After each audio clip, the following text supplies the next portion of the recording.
نظریہ ارتقاء انسان کی فکری تاریخ کے طاقتور ترین نظریات میں سے ایک ہے، اور جتنا اس نے انسانی فکر پر اثرات ڈالے ہیں شاید ہی کسی اور نظریے نے ڈالے ہوں۔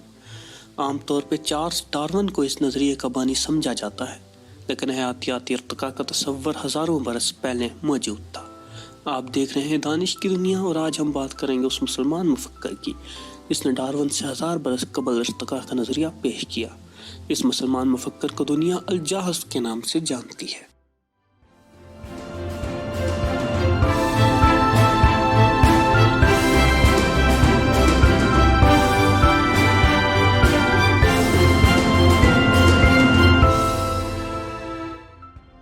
جاحظ کا پورا نام ابو عثمان عمرو بحر الکنانی البصری تھا۔ وہ 776 عیسوی میں بصرہ میں پیدا ہوئے۔ ان کا خاندان بے حد غریب تھا۔ جاحظ خود بچپن میں بصرہ کی نہروں کے کنارے مچھلیاں بیچا کرتے تھے۔ ان کے بارے میں کہا جاتا ہے کہ وہ بدحیت تھے، جس کی وجہ سے لوگ ان کا مذاق اڑایا کرتے تھے۔ عربی لفظ جاحظ کا مطلب ایک ایسا شخص ہے جس کے دیدے باہر کو نکلے ہوئے ہوں، لیکن جاحظ نے ان رکاوٹوں کو آڑے نہیں آنے دیا۔ وہ تہیہ کر لیا کہ اپنے مخالفوں کو علم کی روشنی سے شکست دیں گے۔ جاحظ نے سائنس، جغرافیہ، فلسفہ جیسی کئی موضوعات پر قلم اٹھایا۔ اس زمانے میں لکھی گئی بعض فہرستوں میں ان کی کتابوں کی تعداد 200 کے قریب بتائی گئی ہے، تاہم ان میں سے صرف 1/3 محفوظ رہ سکی ہیں۔ اپنی ایک کتاب کتاب الحیوان میں انہوں نے 350 جانوروں کا احوال بیان کیا ہے، ایسا ہی احوال جو آپ کو ویکیپیڈیا پر مل جاتا ہے۔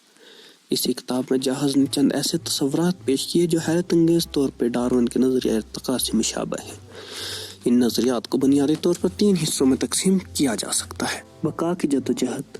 جاحظ لکھتے ہیں کہ ہر جاندار ہر وقت بقا کی جدوجہد میں مصروف ہے۔ جانور زندہ رہنے کے لیے خود سے چھوٹے جانوروں کو کھا جاتے ہیں، مگر خود بڑے جانوروں کی خوراک بن جاتے ہیں۔ یہ جدوجہد نہ صرف جانوروں کے مختلف نسلوں کے درمیان پائی جاتی ہے، بلکہ ایک ہی نسل کے جانور بھی ایک دوسرے سے مقابلہ کرتے ہیں۔ ایک نسل کی دوسری نسل میں تبدیلی۔ جاحظ اس بات کے بھی قائل تھے کہ جانوروں کی ایک نسل مختلف عوامل کی وجہ سے دوسری نسل میں تبدیل ہو سکتی ہے۔ ماحولیاتی عوامل کا اثر۔ جاحظ کا خیال تھا کہ خوراک، ماحول اور پناہ گاہ ایسے عوامل ہیں جو جانوروں پر اثر انداز ہو سکتے ہیں، اور انہی کے زیر اثر جانوروں کی خصوصیات بھی تبدیل ہو جاتی ہیں۔ یہ خصوصیات ایک نسل سے دوسری نسل میں منتقل ہوتی رہتی ہیں، اور جانور بتدریج اپنے ماحول میں زیادہ بہتر طریقے سے ڈھلنے لگتا ہے۔ اس طرح بہتر خصوصیات والے جانور بقا کی دوڑ میں کامیاب رہتے ہیں۔